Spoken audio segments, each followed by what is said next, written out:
Hello everyone and welcome back to our channel. In today's tutorial, I'm going to show you how to fix the payments method declined on Coinbase in 2026.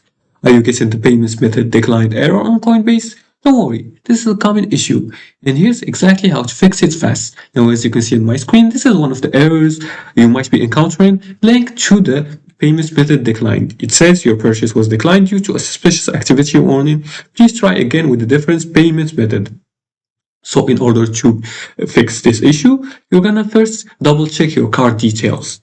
Make sure your card number, expiration date, and CVV file are entered correctly. Even one wrong digit will cause a decline. You can do that by going to Coinbase.com, or you can access the web application on your mobile device if you're using a mobile device, and make sure to sign into your account by clicking on sign in.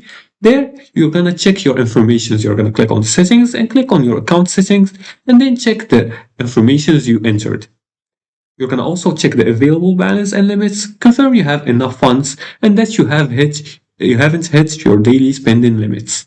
Also, make sure to contact your bank.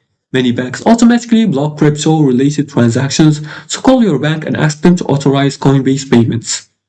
Also, make sure to name every name matches. Your Coinbase account name must exactly match the name on your card and bank account. And you can also try a different payments method. If your debit card keeps failing, try linking a bank account instead. It's usually more reliable and has lower fees.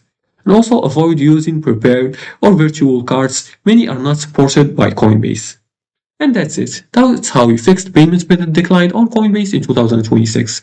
And if you like this video and found this helpful, please like and subscribe and leave a comment below the video if you have further more questions about this topic. Thanks for watching and see you again in the next tutorial.